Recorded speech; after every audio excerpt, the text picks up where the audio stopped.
y'all for coming. You've come a long way from short distance. I'd like to thank the Providence Church for donating the church for us to meet at. I'd also make a donation out front. There's a basket out there that would appreciate it. Take your cost for the church. No food or drinking in here other than water. I haven't seen it with anything, but I figured I would reiterate that. To make it short and sweet, Sheriff Denny Peyman.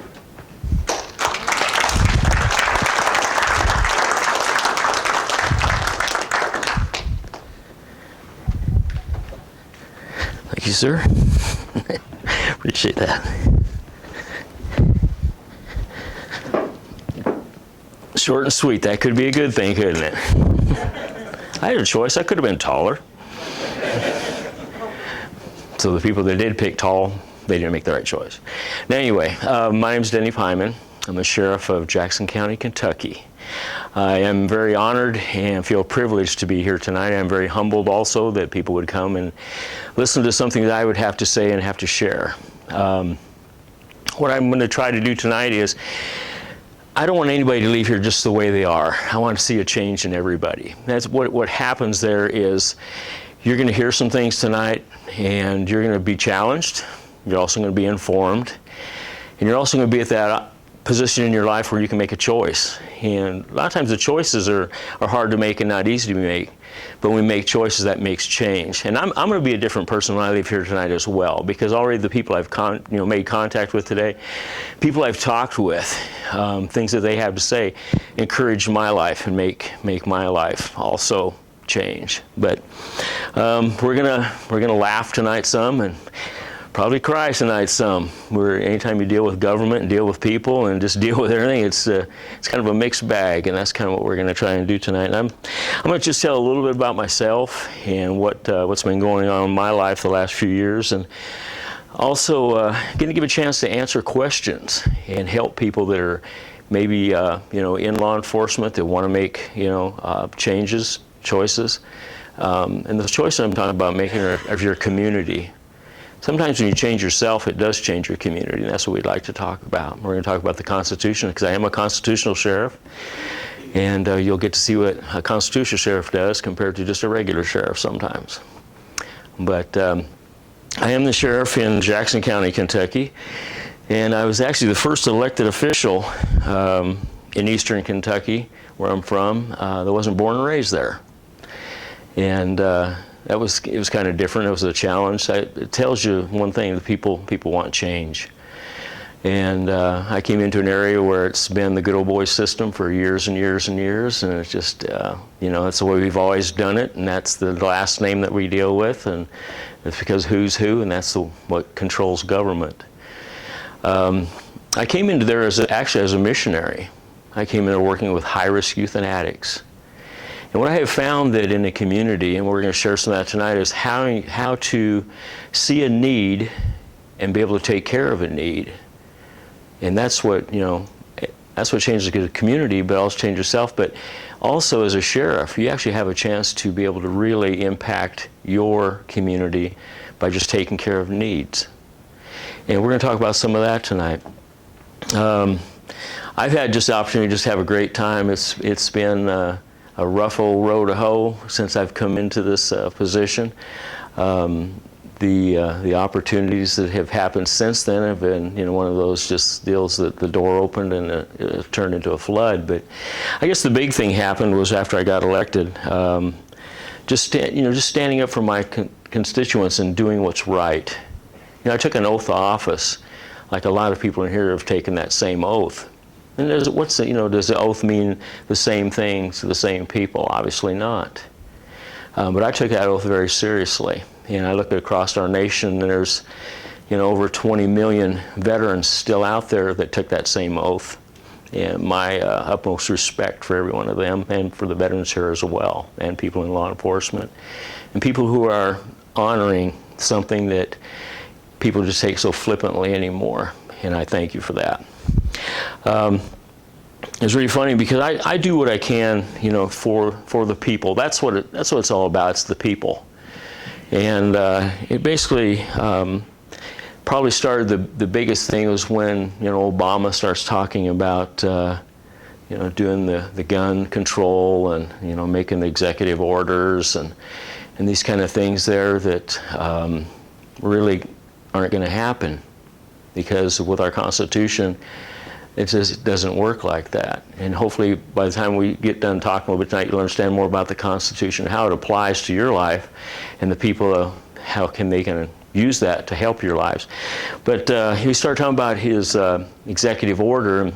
I had an elderly woman that lived out of the community about, you know, probably 40 minutes from my house in a real remote area. And her husband had just passed away. He was a cancer victim, and so he had Oxycontins in the house, and it's a big problem in our area, pills. And so she came into my office and she said, look, I want all those pills out of my house. I don't want these people believing that I even have a pill in my house, because they'll kick my doors and come in on me. And I said, okay. And she says, and please, you know, you're going to have to protect me because they're trying to take our guns. I said, well, you know, they're not going to take your guns. You can have a gun. And she's in her 70s, and that was something that really bothered her, because that was her protection. You know, I'm 40 minutes away. I can't get there quick enough. Somebody kicks her door, I'm just going to go into a bad situation when I get there.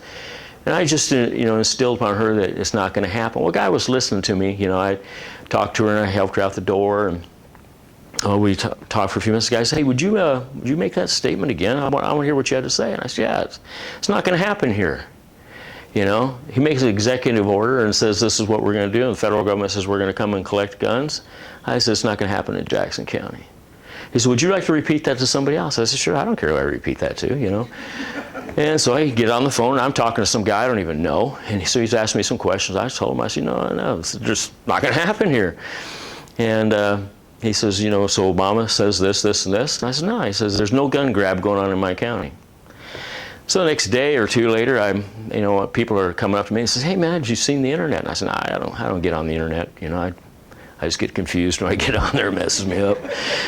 And he says, no, I want to show you something. So he rolled up and scrolled through this deal. It says, Kentucky Sheriff defies Obama. I thought, wow, man, I'd like to meet that guy, you know? What's his story, you know?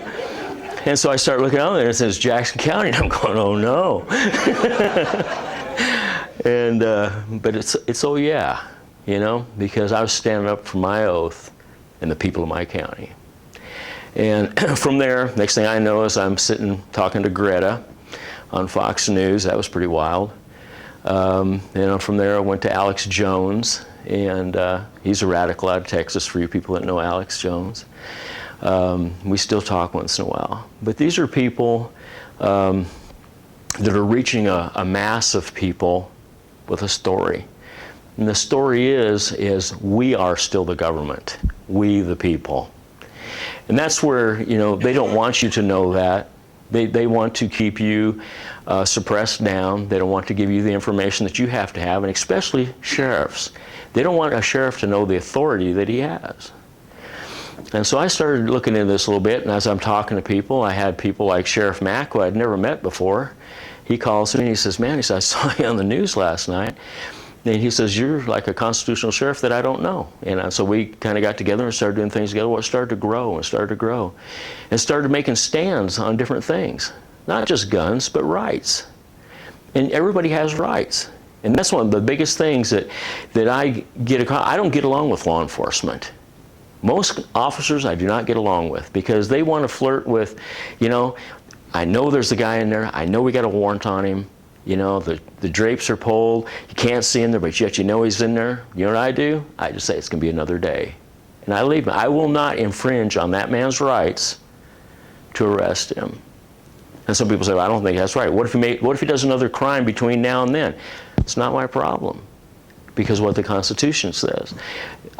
He has rights, and if I have to infringe upon his rights to do my job, then I'm doing my job wrong.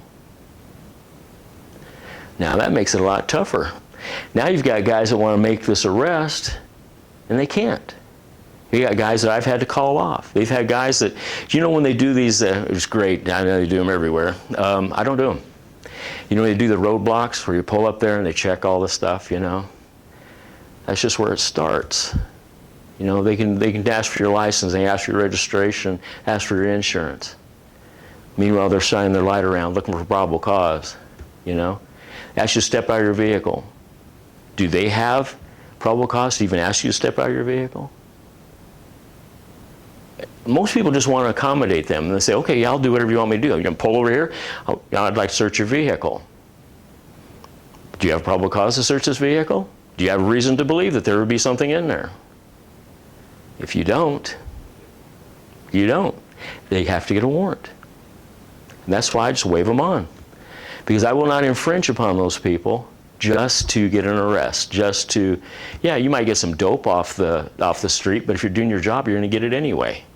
Just going to do it the right way. So that's kind of what started the friction, you know. It's, you know, like petting the cat against the hair, you know. And I spoke in at our Capitol, and I try to use stuff really, with legislators you have to use real simple stuff, you know, because a lot of them have been to law school. It's just like, you know, these people that have real good street ministries, they can go talk to anybody and they can do all these things and they know how to reach out to people. And then they get this big idea that God's called them to preach, and they go off to seminary and they come back, they're not worth a lick. Well, that's kind of like a lot of these lawyers. They're real good people. You can work with them, you can deal with them, you go off and get educated, and then all of a sudden they forget the Constitution, but they know law. And sometimes they don't go together. But I went to speak in I was in the House of Representatives. I walk up to the podium, I had a yardstick, and somebody hollered out, you know, walking tall.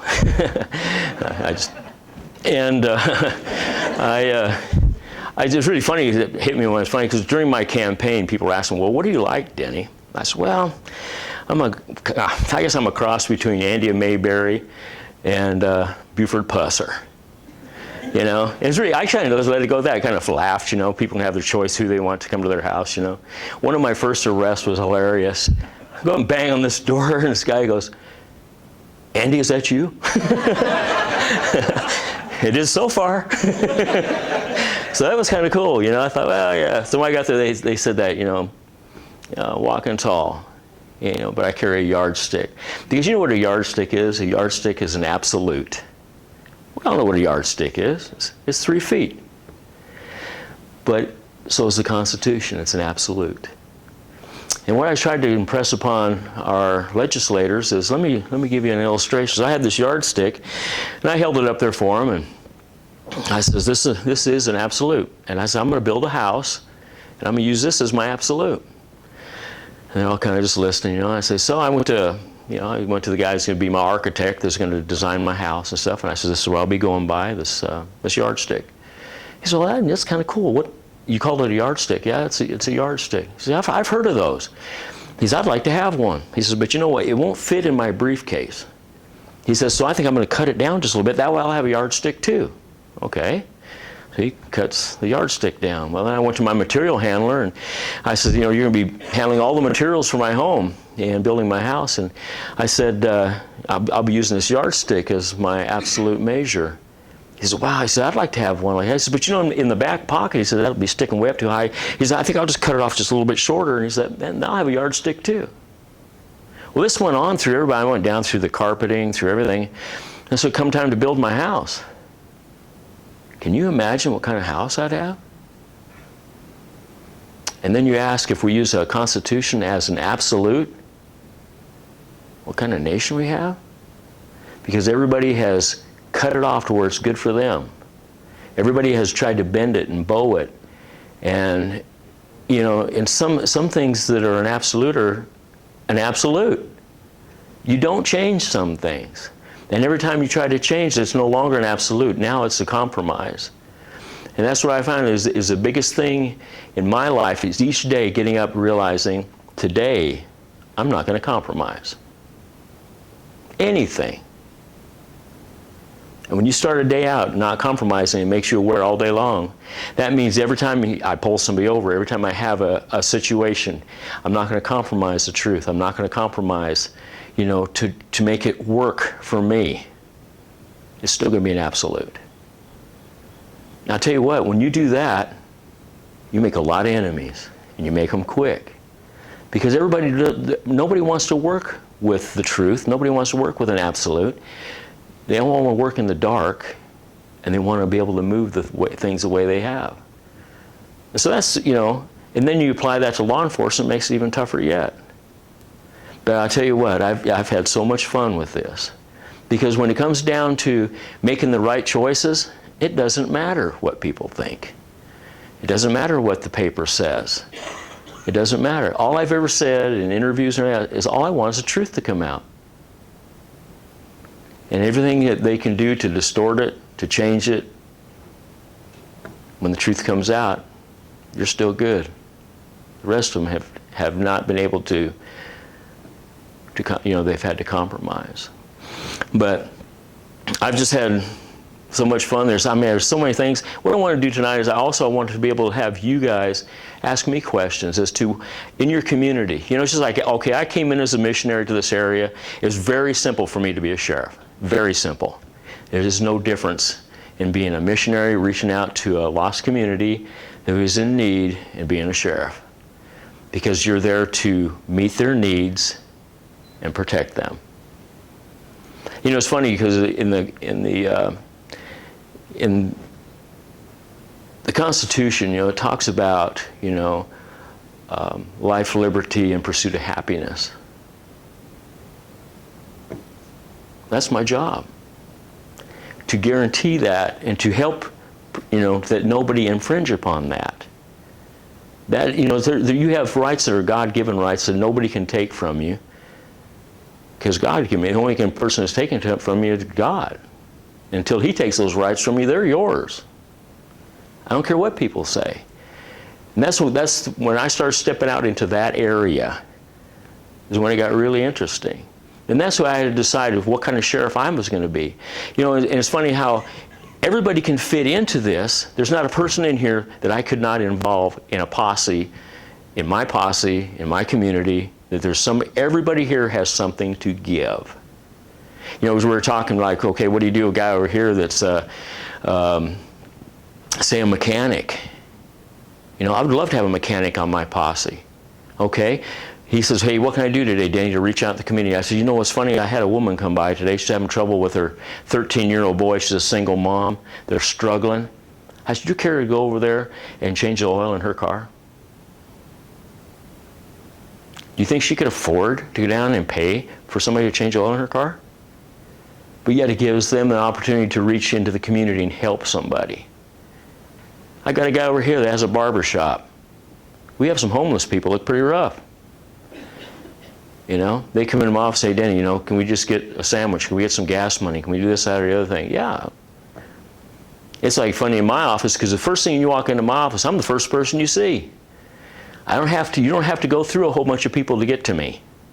You open the door and step in, I'm right there. You want to talk to the sheriff? They don't want to talk to a secretary, they don't want to talk to a deputy, they want to talk to the sheriff.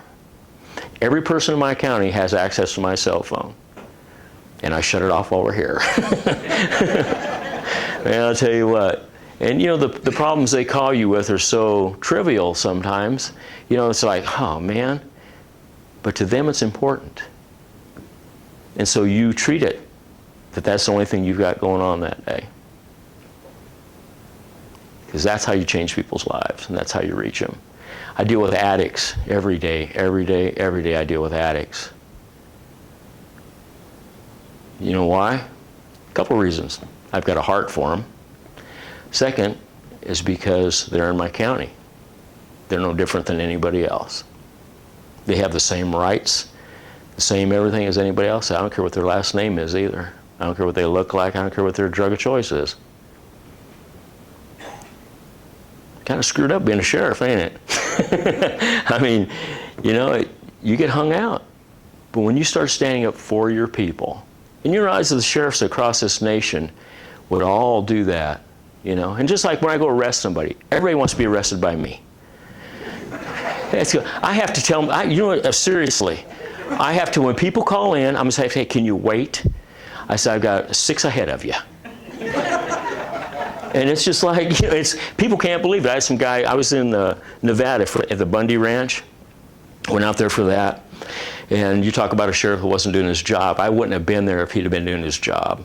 But anyway. One we'll talk about that in a minute if somebody has any questions about Bundy Ranch. There's a lot to be shared about that. But so we went to speak at a deal, and they had all these film crew riding with me. And so they started asking me questions, and I started telling them how I feel about, oh, how do you arrest somebody? And so I told them. That's real simple. I call them, hey, I'm coming to your house. I said, I'm out of respect for your home, your respect for your family, I'm going to be at your house here in 20 minutes. And they'll answer their door, and I'll say, listen, I'm not going to disrespect you from your wife, or your husband if I'm arresting her, and not disrespect you in front of your children. I said, we're going to talk, you're going to get your stuff, and I said, if you need 10 minutes, you want to take a shower, finish supper, I'll sit down and watch Andy Mayberry with you. But we're going to jail as soon as we leave here because I have a piece of paper that says that, and I'm going to do my job. And I work on a scale of 1 to 5. It's a real simple scale. 1 is what I just did. When I walked in, we're just talking like I am now. I've arrested hundreds of people just like this, talking to them. Scale of 1 to 5. 2 is when they raise their voice. I raise mine a little more. Now it's not respecting in front of his children because I'm loud, and that's not respectful. 3 is when it's hands-on. Now you're going to jail. 4 is when I decide what tool that they enable me to use that I'm going to use on him. And 5, I call the coroner. So here's your choices. I believe in giving people choices. And sometimes they make bad ones. That's always interesting too. The people that aren't there when I get there in 20 minutes, ask them what it's like the second time to be called. But that's the way of respecting your community, because not everybody deserves, nobody deserves disrespect unless they disrespect first. And so that's how, when everybody, I call them, I get there, there's you ready to go. They'll meet me outside. Of course, a lot of them meet me outside because they don't want me in the house because what's going on in there. But yeah, I'll turn myself in. But I told these guys about how I do this. And so they sent a crew out. And they rode with me for 2 weeks. This guy was so bummed out that we need to go kick doors and all this kind of stuff. He says, man, all you do is you call these people? And I'd be sitting there and these guys would be coming in, hey, do I have a warrant on me? I said, let me call and check. I'd call over I said, yeah, they had an indictment warrant on you yesterday, so I'm here. It's because, when they do that, they don't sit in the back of my car. They sit up front with me. They want to smoke a cigarette? I don't smoke, but they can smoke in my car. And I take them to jail like that. I don't embarrass them. I don't shame them. I don't do anything. I still treat them as, because I'm doing my job, but yet I'm doing it with respect for people. And so they came out and filmed that. And they says, we're thinking about doing a documentary on this other type of law enforcement. I says, because I thought, man, it's not going to be near as much fun to watch, But it's when I've got to say something. Greg, I can't help it. Look how big Greg is. We took a picture when we came in here. This is so cool. I stood in front of Greg, and I stood there like this, had my picture taken with Greg. He's 6'9"? 6'9". How much you weigh? 380. 6'9", 380. And I'm in a little caption. I'm going to hang that in my car. I'm going to put it on there and say, don't make me call back up. I couldn't help it, man. That was so cool. It really was. Can you imagine if he comes through your door? I'm at a level 1. Meet you at the car. Don't even get out. I'll be there. Yeah. I appreciate you, sir. I really do.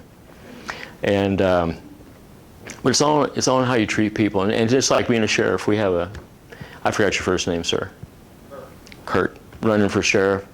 And he's here tonight. And if I can help him in any way, because what I want sheriffs that don't know it all. I want sheriffs that are still willing to listen to people. I want sheriffs that are still going to take an oath seriously and look at a constitution and be able to run a department according to what the Constitution says, not according to what is popular or according to what's going to get them reelected. And that's the way. But I can kind of just start taking some questions. Is that good, or what would you like me to do, sir? It's your show, boss. My show? Wow. Yes, sir. You're in McKee, Kentucky, is that correct? Yes, sir. Okay, which is the county seat of Yes, sir. Jackson County. Now, I would imagine that in the hills of western Kentucky that Jackson County is fairly typical size and number of people and stuff like that, and small communities here and there. Yes, sir. Now, what I can understand is that McKee is probably about the size of what you figure Mayberry, North Carolina. And what you described pretty much, you know, walk in and there's Andy. But as a sheriff of a large community, a large city, where you would have a large staff of law enforcement officers, or large county, I should say, not city, but large county, and you have the responsibility of the county jail and the rest of the community. Do you think that you would be as Effective? not effective, but as convivial, as nice as you described yourself to be, with the rest of the people, you know, going out and arresting them? Of course, you're not going to, you're going to be supervising most everything rather than being the arresting officer. Would you be training your deputies to duplicate your attitude whenever they arrest somebody? Or? Yes, I would. And the reason for that being is a lot of deputies or police officers, they're taught certain things in the academy. They don't teach that in the academy. They don't teach the way I do law enforcement in the academy. Can it be done on a big level? Yes, it can. Every morning when you get up, you decide if you're going to compromise yourself. I don't care how big your department is. You're still dealing with people one-on-one. You're still dealing with the same issues. Nothing's different except you're dealing with a bigger population. It's taking, you know, I can take an extra 5 minutes and talk an officer before he goes out to work, a deputy before he goes to make an arrest, and just encourage him as to go. There's times you can't go that way. You know, you're trained. The reason they train you is, you know, but how often do you use that? I use my mouth talking to people in every arrest that I use. Very seldom use a gun, very seldom use anything. That's right, but if I train that more, if I spend more time doing that than I do at the fire range, if I spend more time practicing takedowns and cuffing techniques and stuff, what are you going to rely on first? You're going to rely on, first of all, giving that individual the opportunity, and as I say, giving people an option, giving people choices. You know, here you're meeting a guy you've never met before. I've dealt with so many addicts that have been arrested all over the country, but yet they can tell an officer if he respects him when he walks up. There's not a person I don't walk up to, I don't care who they are, that I don't call sir or ma'am, you know, and show even respect that way. I don't call them names. I don't disrespect them in any way. You know, if I come there to arrest them, I don't have to run my mouth. I just tell, you know, if I see that's going to go south, I just take them down, arrest them, put them in the car.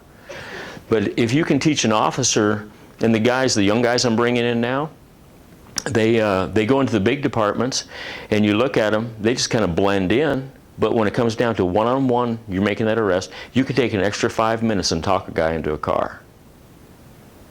But it's the attitude of the cop that comes in and kicks the door, comes barging in, puts everybody on their face. I realize the protection, but you know, sometimes going out the other way, when you walk in the door, they know. You know, how come people are mad at cops right now?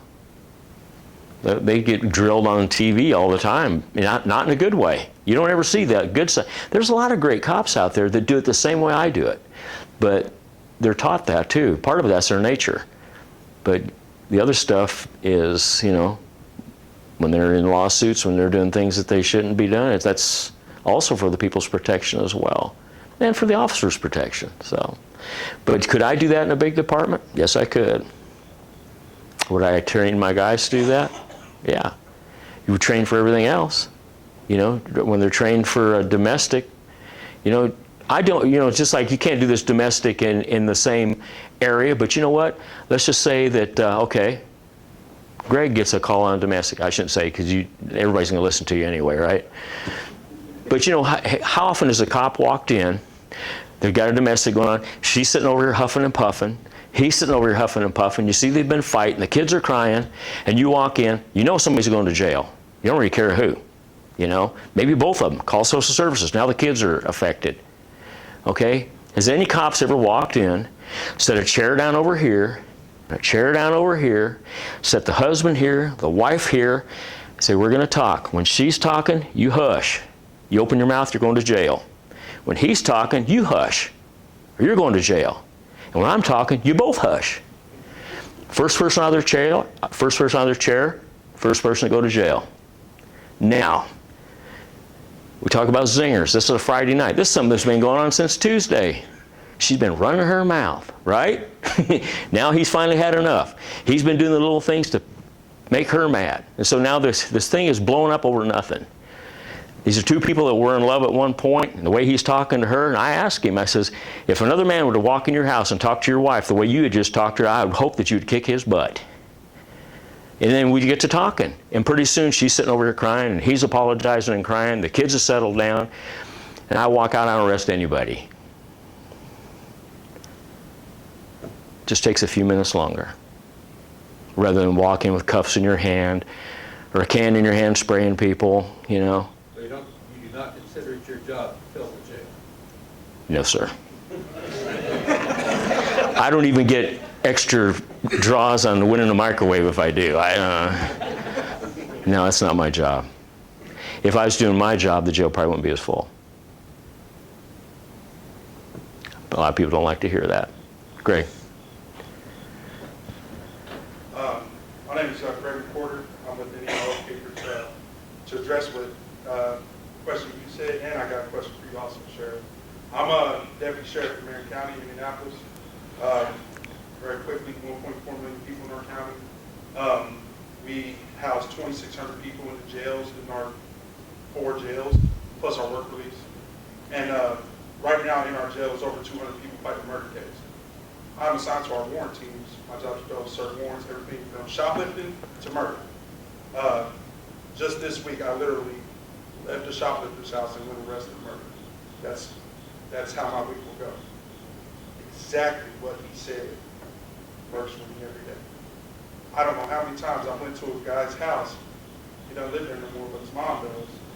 I just talk to his mom just like I would to anybody, like I would my mom. And I say, I appreciate it. You know, he's not here. We go try to track him down. Okay, thank you, Deputy. 15 minutes later, he's calling my phone, turning himself in for murder. That's happened to him. Murder, giving himself up because I treated his mom right. Exactly that will work from, I don't know how many people are in your county, Sheriff, but from his county to my county. That kind of way of being a law enforcement officer will get you far. And fortunately, we teach our deputies and people in our county want somebody in brown coming to their door rather than somebody in blue, because they know we're not going to treat you bad. You learn how to talk to somebody when you're in our training process, and you learn to be nice until it's time not to be nice. And there's a time when that door has to come down. You got to handle your business. There's a judge that says, bring this man to me, here's your paperwork, you got to go do it. But that's not every time. You'll prepare for that time, but it's not every time. And if more counties and more sheriff's departments had sheriffs like this sheriff standing in front of us, and like my sheriff who respect their communities, we'd have a lot less of those complaints against officers. One of the things with my sheriff, our complaints have gone down by 100% because of the way our sheriff tells his deputies treat his community. My question for you, Sheriff, is how do you address the, one of the big things that I run into is we're constantly talking about, or talk to, about the militarization of police. And, you know, sometimes the reality of it is You're going to go to a guy, he's going to have an AK, he's on parole, he's not going back to prison. And squad cars don't protect you from that. And our concealable body armor doesn't protect you from that. You and I know that, the lay person may not know that. How do you address those kind of complaints when someone brings that to you? Okay, if I say I had a situation where that had just come down, first thing, you know, everybody floods the area. You realize that reason for that is to get everybody else out of the area and to be able to contain. We don't want him out running. We don't want him to come. We want to contain him wherever he's at. At that point, we just leave him there. We back off. There's not a clock running as to how fast we got to get him out. If it takes a day, 2 days, if nobody's hurt, there's no limit. You know, there's a time and a place for everything in law enforcement, and how it accelerates depends on what is in the situation. Now, if he jumps out and all of a sudden he's spraying the neighborhood, well, yeah, we need to do something right then to contain him and just end it. The militarization, or excuse me, yes, of law enforcement, the way it is looking, you know, it's being so pumped at the people right now. And they're actually, with all the roadblocks and the way they're doing things, they're actually doing the same thing they did in Nazi Germany years ago, where everybody's got to have their papers, everybody's got to have this, you know. And there's a line there of freedom, you know, that we as a sheriff, it's a juggling act a lot of times, because here I am protecting your freedom, but I'm also protecting your freedom. And you have to be able to find that line and be able to protect most people by, you know, containing you and keeping you free. But the way I see that coming is the way they're talking of disarming people, the way they're talking of, you know, making, you know, these big departments where they're looking more, you know, military all the time. But they're also talking about getting rid of the sheriffs. Connecticut's lost their sheriffs. Delaware's getting rid of their sheriffs. So what happens is there's nobody to stand in the guard position for the people. I saw an illustration one time that was just so cool. It showed this little woman standing there, and it showed a sheriff standing with his back to her and a shield. He was the local sheriff. Then in front of him, I saw a state person. He held the shield. Then I saw the federal people. They held a shield. Well, then I saw the federal person turn. Now he's not protecting, he's aggressing. Then I see the state person turn. He's not protecting, he's aggressing. Now I see the local sheriff. He is the only official in law enforcement that's elected by the people. Everybody else is appointed. Chief of police, you know, they've got to answer to a mayor. They've got to answer to a committee. They're going to say, hey, we're going to do it this way. They may not have a law enforcement background at all, but yet they're going to tell him how to do that. Which a sheriff, knowing the Constitution, there to protect his people, he is the last line of defense of protecting people. How important is the sheriff in your community? It was so cool. 2 weeks ago, I went and I talked to, I was in Washington, D.C. I got to talk to all the senators and congressmen and stuff. And we gave them each, I have a resolution here, and they're in the back, you guys can grab them on the way out. What was cool was I was able to sit down and talk with some of these people and give them one of my resolutions. They go, what's this? I says, if you live in my county, it's your protection. And so we get talking. They're politicians. They kind of like listening, but they're going to blow you off, you know. And I said, I'm not even from your state. I said, I'm going to ask you something, you know. I said, all right, so the IRS sends you a letter and says, we're going to you owe us $6,000. We're going to come get it in 30 days unless you do this, this, and this. Okay? Can the IRS do that? But yet they do. Okay, then they get to the point where you didn't pay the $6,000. Now they're in your county, they're knocking on your, I'm asking senators this. And I says, and you know what, you can't pull favors out of a hat here. What are you going to do? The IRS is coming after you. What are you going to do? He says, I guess just pay it. I said, really, why? If do you think you owe it? No, I don't owe it. Then why are you paying it? Because they say you do? Isn't it funny the IRS got in trouble? You know? I thought that was hilarious. You know? they got caught with over $50 million that, you know, they said that they fabricated stories, you know, that they did this, they did that. And, you know, every one of them guys, they split up, I think the bonus for that year was $1.1 million. Even the guy that was caught watching porn all day, yeah, and he got a bonus too. You know, and he got a bonus. What's up with that? So what they're doing is they're fabricating stories against my constituents. You know what happens when the IRS comes in my county? They better come to my office. And I don't care what they have to say. I don't care what that piece of paper has to say. Unless they've got paperwork from a judge that's been signed and gone through the process, they have no business there. And I tell them that. This little resolution that we have, we got 72 sheriffs, 74 sheriffs, went to Las Vegas. And we sat down in a back room for 2 days, put this resolution together. Wee hours of the morning, we said, adopted it. That's it. This is the one we're going with.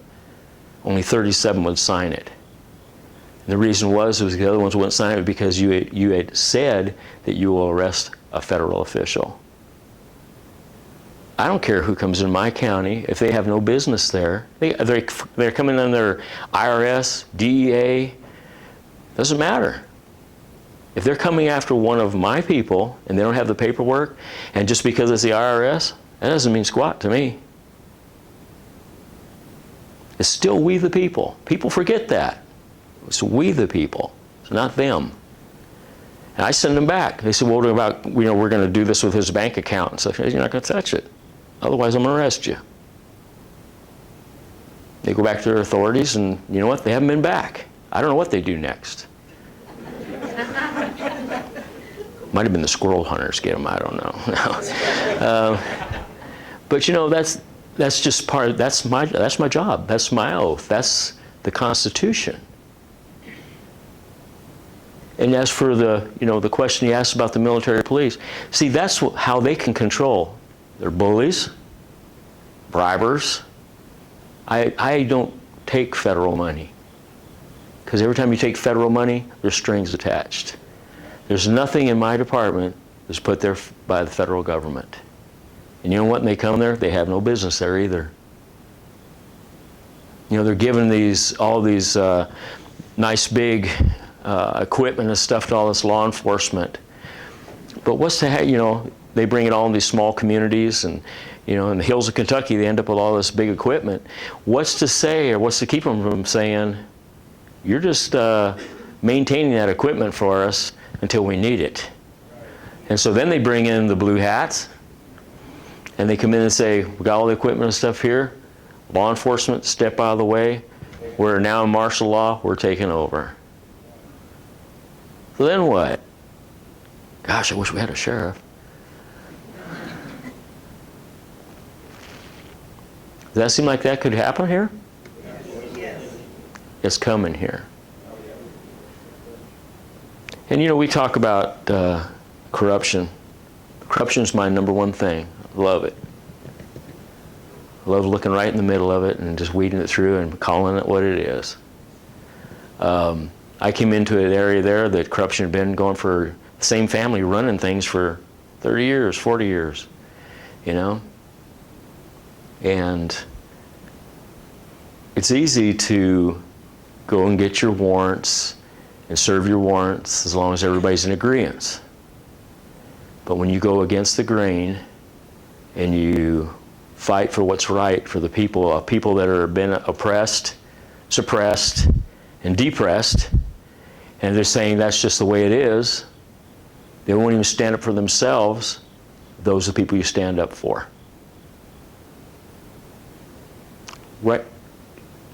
Right now, we're the highest unemployment. We're at 20-some%. Because what I do, I started checking this out, and I started looking at how this corruption works and all this federal money. What I found out was where the more federal money is, the more corruption there is. And so I started kind of weighing that out, and I said, well, how does that fit into my community? So I had to sit back. They did everything they could to get rid of me. They accused me of stealing $278,000. I hadn't even been in office a year, and you know, that I stole that kind of money. I just laughed, you know. I'm all about truth. So I didn't get upset about it. I never said a word. I just said, okay. I just told them what Yeah. So I started going down and looking. What I'd done is I borrowed, and then when we get our tax, I'm a tax collector. When I get my tax money, I pay back to physical court. And what they did was try to it was just a conspiracy, just get this sheriff out of here. He's going to make us all look real bad. And so they did their little thing, and I waited till I got all my ducks in a row. Went to a meeting where the judge was there, and cameras were rolling, and the treasurer was there, and we have a magistrate that was there. They were having their little meeting, and I waited till the meeting was over, and they were getting ready to go into executive session. I said, excuse me for a minute. I said, I have paperwork for all you guys, and you're under arrest. And he looks at the county attorney and goes, can he do that? I said, don't look at him, because yes, I can. And I arrested him with just a citation. I didn't have a judge's signature. I didn't have a grand jury or a paper that says that, I'd gone and, done the ropes to go through to get this indictment. I didn't. I had evidence. And so then I went to arrest these people, and I made them ride in this beat-up old Mustang. That was great. I've been offered so much money for those handcuffs and that Mustang. Could probably run a department. But took them to jail. They said, well, they're going to let them out. I said, I know that. And they did. So that went its way. And they says, okay, now we're going to sue you. I said, better sue me big. And so they did. They sued me for $5 million. That was just one of them. The other one was 5.2. So that's $10 million they sued me for. I said, man, you should. I'd say federal would probably what I deserve. So they sued me federally. And I said, best day of my life. Now we have open records on all your stuff, pal. And I started gathering, and started gathering. And also I got a judge that looked at it. He says, well, Sheriff, he says, those are good charges there. I said, I know. I says, now I've got a dirty DA, and I got a prosecutor, I've got an attorney. I said, I've got all these other, this noose was getting bigger and bigger. And I went and I talked to one, and I handed him the paperwork, and I said, I'm going to tell you the truth. I said, you don't know who I am. You don't know where I come from. You don't know nothing about me. But I'm going to tell you I'm here for one reason. I handed him the paperwork, and that's for you. And it's all coming to pass now. All of a sudden the truth came out. Gee, that $270,000, I guess the sheriff didn't take it. I guess it was over here in this called an AOC account, rentals. We don't know how it got over there. I said, gee, really? I feel bad for you. Because running 2 sets of books is not good. It gets things messed up. And they had withheld federal money from me for being able to pay my bills and stuff like that. Well, I thought, that's all good. Because now that whole community, every bit of corruption, you know what's really funny? When this all goes, and it's going to go, just keep watching Facebook. When it all goes, it's going to change the way a sheriff can fight corruption. Because right now I'm fighting it by myself. I don't have help from law enforcement because they're saying, oh man, I want nothing to do with that. But after it leaves there, it's already tied into the next county, to the next county. It's going to change all of Eastern Kentucky. Because now I can take an audit, I can look at an audit, I can take the law and look at the law back and forth and say, you did this, and that's against the law. I'm going to charge you. So now public officials, you think the next ones are going to want to do this? No. They're going to say, man, the sheriff might find they're going to do everything by the book. But that's what it takes to change, is sometimes you just have to do what's right. And it's exciting stuff, you know, to be able to arrest a judge and to walk down the street and people like, either he's crazy or he knows what he's doing. I'm crazy. So, yes, sir. Another question, are your folks still alive? Yes, they are. Well, supposing they support you and encourage you and your belief system. I haven't told them what I'm doing yet. My mom worries. No, they live in Arizona. Yeah, they're very supportive. My whole family, my brothers, everybody. And it's really funny, the people that support you aren't the people that you would think would support you. They're the people that are, that have nothing. The reason they have nothing is because of elected officials that took jobs out of the community, took businesses out of the community. That means if you have a child that you want to keep at home, that child's got to move to another town to be able to work. That's not right. It's when there's $227 million comes into a community since the year 2000 and nothing to show for. That's a problem. And all I'm doing is just following a trail. And it's, a lot of people follow trails, but it's what you do with what you find. And I just, it's hard for me to not do what's right. If I know that I have the answer and I can fix your need or your problem and I don't do it, then I've got the problem. And then it goes down to, where's my heart really at? And so, yes, sir. I haven't told anybody that yet. What I'm going to do is, after everybody's ready, that's still a choice, but I figure by that time the economy is going to be bad and there's going to be no money anyway. So I don't know. We talked about it because, yeah, it'd probably be the biggest suit that ever come out of Kentucky. The other thing is, have you seen that movie Battle of Athens, Tennessee, where the veterans came back in '46? Yes, I did. Could that be a training film for all the law enforcement? It could be, yes, sir. Yes, sir. See, that's one thing, we talked about this too, and how soon nobody's going to be able to see this on the air for a while, are they? I'll tell you what's going on. I just love being a radical, because, they always got me, they say, Denny, you're the kind of guy that pets the cat against the hair all the time, And I just tell them, but you know what the real problem is? That cat's just facing the wrong way. Just turn that cat around and I'll be right. But what if, just like my department, so I got forfeiture money coming, $150,000 that we had a big dope deal go down, $150,000. What's to keep me from spending every bit of that money on ammunition, swearing in my whole county, and just distributing ammunition to everybody in my county? What's to keep me from doing that? Not a thing. I can swear, just like I've had people in my county, I put in my office, I say, I'm going to go do something. Really? Can I go? Yeah, swear you in, let's go. Everybody in my county open carries that wants to. They conceal carry if they want to. I don't bother anybody that carries a gun. Yes, sir.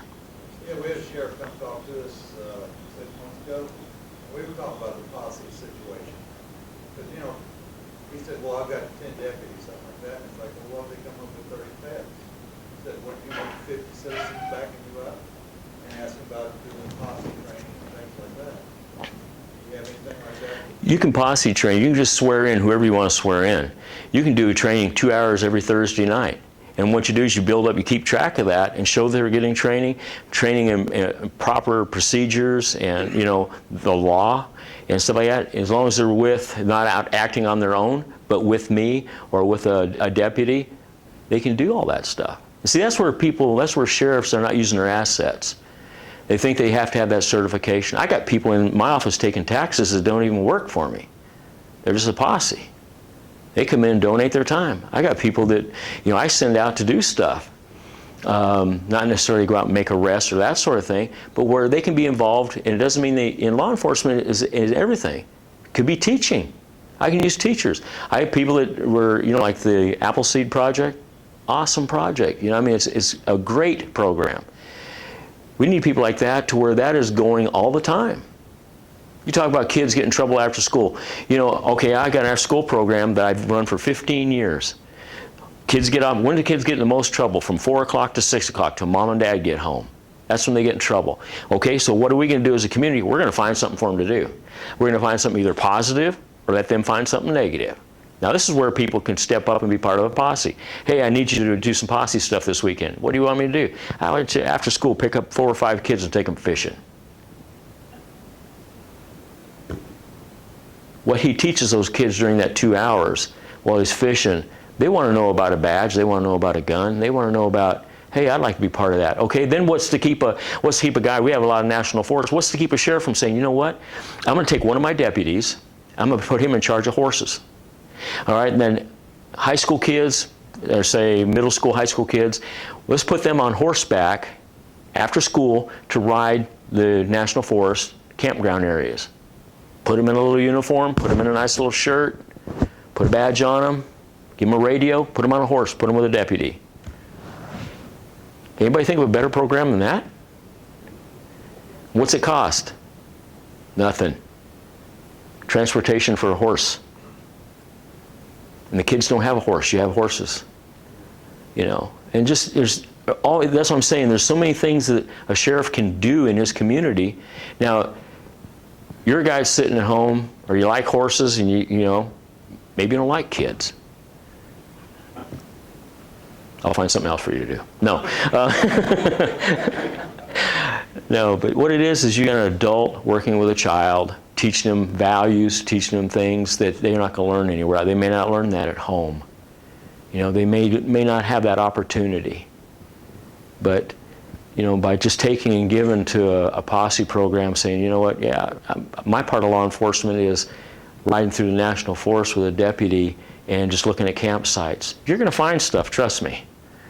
And the kid's going to learn from that. Maybe from there he wants to go in dispatch, learn how to dispatch. Maybe he wants to go from there, maybe at some point be a ride-along.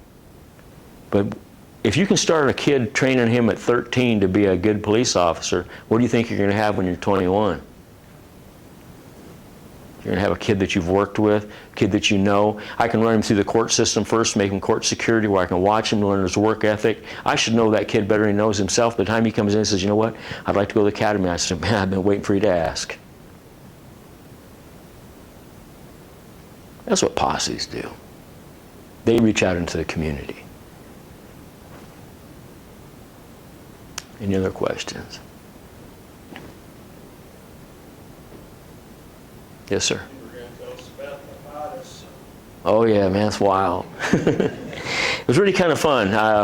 I was on my farm, and I was out on my farm and got a call. Sheriff Mack called me first, and Stuart Rhodes, who is Oath Keepers out of Nevada. And they says, hey, man, we got this thing getting out of control here at Bundy Ranch. I go, what's going on? I watched the video footage and stuff on it. And he says, the sheriff won't come down to the line, you know, won't come down and intervene. And Bureau of Land Management is exactly what it is, Bureau of Land Management. They're not law enforcement. And so I looked at, you know, what do you want me to do? And I know a lot of the militias. You know, ever since I made this stand for the Second Amendment, I can make 3 phone calls and have over 100,000 men and women in my county in 48 hours because I made a stand. I don't know where they're all going to eat. We don't have that many restaurants. Yeah, really. Yeah, do you want to just pass some of those out? Do you care? Okay, if you're sending them out someplace, that's great. So they says, hey, can you be at Bundy Ranch? And I says, yeah, when do you want me there? He says, we got your plane ticket for the morning. I said, okay. And so I got there, and I was picked up by a state representative.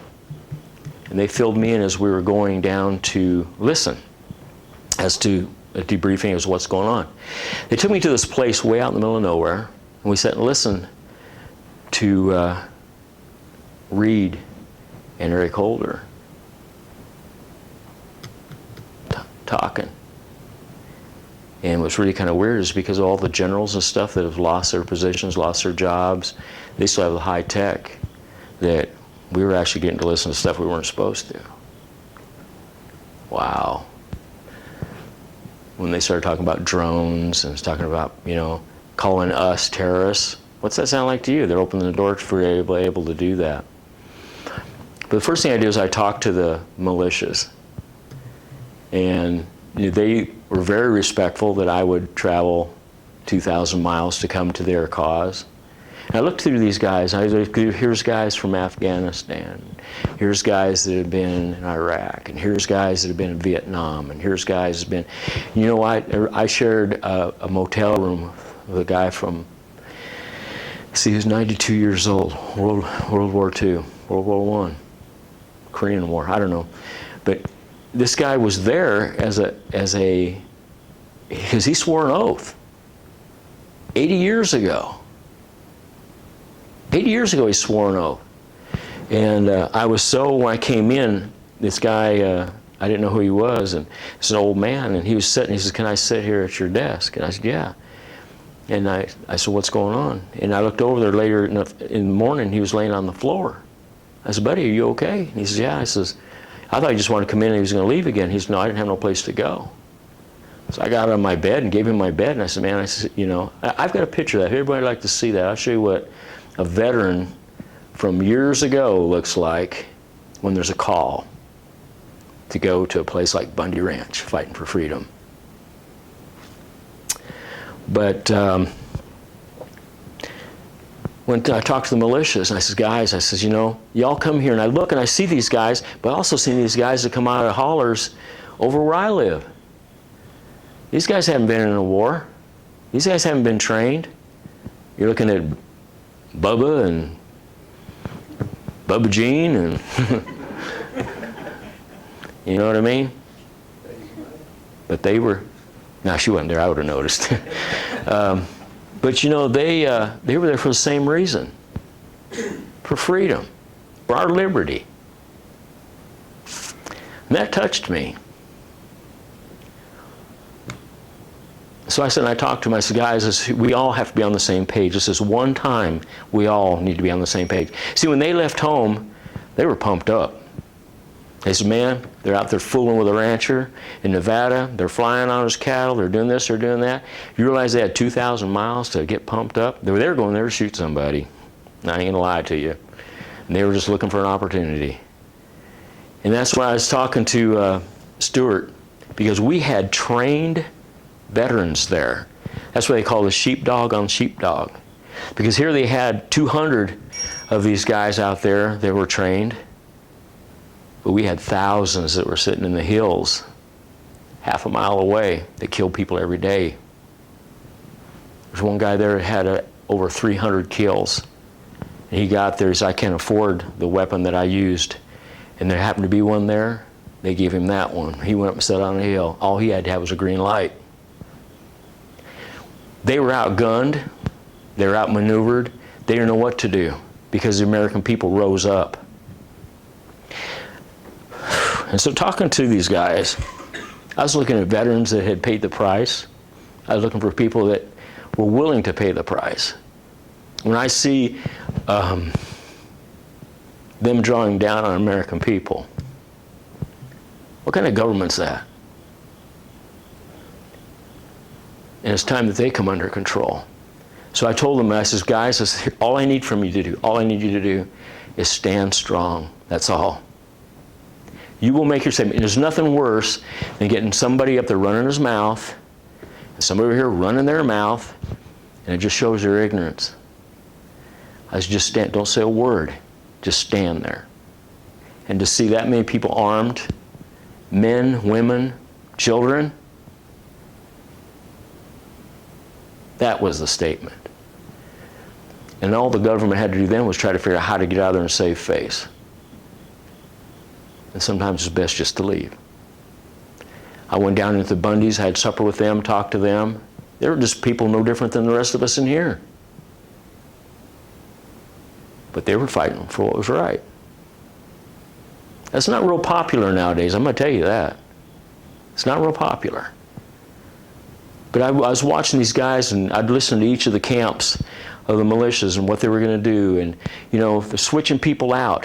And all of a sudden, now something is happening in Utah. Okay, let's split. Now they're trying to split us. Everybody's trying to figure this out. We'll call more people out. They're taking horses off a ranch and doing the same thing to a guy in Utah. Okay, well now we got they're open the borders in Texas. What are we going to do there? All the militias are talking now. Do you realize if the militias ever come up with a leader, our government's had the leg? Because right now they're just not organized. But if they were to organize, if we were just to organize just the veterans, 20.3 million veterans, what if we were just to organize that against a tyrant government? They're doing pretty much whatever they want. They're making the shots. They're making the calls. The people are not. Yes, sir. You know what the veterans organizations are doing? What's that? I'm part of a couple. Even at bars, no politics. It's like, well, who's tearing this country apart? It's a politician. How can you not talk about that to protect your rights? And then they go 501c3. How does a federal law violate the First Amendment freedom of speech? Doesn't. What kind of morons do we have running the country? Well, it's just like at Bundy Ranch when they gave them that little area that they could talk in. What they needed to do was put the BLM in that little area and close it up. You know? Yes, sir. I got another potential lawsuit for you. Are you aware of a 1974 law that states that a federal agency like the BLM, if they're in a land dispute, such as the Bundy Ranch, they have to go to local law enforcement for arms? Yes, sir. Law enforcement is there forbidden from bearing arms against American citizens. They have to approach local law enforcement. Everything is supposed to go, see, if you go by what the Constitution, everything goes down to that level. And it doesn't necessarily go down to that, it goes up to that level. They had no business with 200 armed people. No. No, it's just like the way they're doing everything else, the DEA. You know, the authority that they give them. The authority that they give the EPA. We'll govern our own state. You know, when I was speaking in the Capitol, well, you talk about getting some people riled up. I says, you know what? I was just getting ready to leave, and I thought, man, here's my last shot. You know, I got all these guys. I said, hey, guys, what if, let's just think out of the box here for a minute. What if we just closed our borders? Let's kick all the federal people out. Close our borders. Let's open up our mines and start mining coal. Let's start raising hemp. You know, let's become an export. And I said, well, okay, first thing they're going to do is they're going to shut down the federal highways so we can't transport anything. So let's use state highways. I'll call Tennessee and say, we're going to need to transport, we're going to give you so much money to transport through your state. And I started talking. I said, well, then Tennessee's going to come on board. Well, what about, you know, then we're going to go to South Carolina. Well, then we'll go to Georgia. And I said, all we need is 13 states. And they all just sit there like, well, this guy's a nut. But you know what? That's the truth of it. We give them the authority. They don't. Most of the time, now they're bullies, they ask for it. But we have given it to them over the years. Now trying to take it back, you're a radical and a terrorist if you do. Yes, sir. If we kicked out the feds, how they shut down the federal highways? They're ours. That's true. Yes, sir. Sheriff, have you heard of two organizations? One, Stewart knows very well, called PANDA, People Against the National. Yes, sir. Know him well. You know, so you know Dan Johnson. Dan Johnson, yes, I do. I've visited with him many times. And have you heard of Wolfpack? It's a movement to get a convention of states to amend the Constitution to remove corporate money and all money out of federal elections. See, that's where, well, we talked about there earlier about federal, you know, we're not dealing with our Constitution, so if we're dealing with federal, what's the word, incorporations. You know, and that's why our government has become as big business as an incorporation. They can handle things differently. Working with Dan, I've done some stuff with Dan before, had his people in my office. That's something that people don't see coming, but it's already here too. And that's where they can detain you for as long as they want. And they don't have to have a reason. That means you're driving down the road and they say, you know what, we're going to go ahead and detain you. And they say, what's the cause? Do you have the probable cause for doing that? And they say, no, we don't need it. That's coming. There's so many things that are coming on the American people right now, but you know, they're off. You got part of them that's off working all the time, busy trying to provide for their families and do the right things. Then you got the other ones that are sitting by the mailbox waiting for their check to come and playing video games. And yes, sir. Recently I read a book by Dr. Edmund Vieira called Constitutional Homeland Security. Have you ever heard of him or that book? No, sir. He's advocating going back to states' militias, state authorities, and state laws. That sounds good. Similar to what you're doing with your That sounds good to me. It was a very interesting book. What was the name of that again? Constitutional Homeland Security. Constitutional Homeland Security. He originally wrote a book called Pieces of Eight, like 2 series of about catalog. Gold standard. Uh-huh. He's so likely. He got a PhD in chemistry from Harvard, and then went back and got a law degree from Wow. Harvard. Before they lessened the standards for If anybody's interested in that, get up with him afterwards. That's all good stuff. You know, if we just go back to the basics, you know, the basics of an absolute, that's going to solve so many things right there. But they don't want that. Yes, ma'am. You were saying that they can detain us for no reason. Yes. What would I do if they would detain me? Well, that's where. Call you? Well, I'm not going to be detaining you, so yeah, that's where your local sheriff can intervene, because the local sheriff, I mean, they can, let's just say, I don't want to pick on anybody in particular, but state police, or somebody just, you know, say through that, it's got to that point where it's like all military, and you can see it, it's going that way. I mean, even our state police are having to take other classes, other trainings that are more stepped up. You know, their equipment is more stepped up. Everything is more stepped up, but the people are still the same. Yeah. Yep. And a deal like that, see, if they can get the local sheriff out, if they can get the local sheriff and get him gone, that means whatever says in Washington is all the way through. That means then you have a dictator. You do. Yeah, but it stops at the sheriff. I'll tell you what, he knows who I am. If he was to come into my county and break the law, I'd be the first person to arrest him. And you know what? There's nothing anybody could do about it. He was here yesterday. I know, but I didn't have authority over here. Driving over 100 miles an hour, you But you know, that's what I'm saying is, see, then it's still the people. If we take it down to the level, it's still we the people. They got it so big was, you know, well, he made the comment, simple-minded people need somebody like me to guide them. Excuse me. Yeah, but you know, and that's arrogance. You know, I'm ashamed that I would even speak against. I mean, I'm so much on the presidents and authority and being respectful. But I'm to that point when, you know, it's funny. People say, "Well, Denny, how come you get so bold?" I said, everybody has that. I said, boldness comes when you're sick and tired. I said, you can watch anybody. You take a mom that's put up with crap on her kids, whatever's going on, and all of a sudden she flares up, it's because she's had enough. She'll have boldness. And that's what's happening.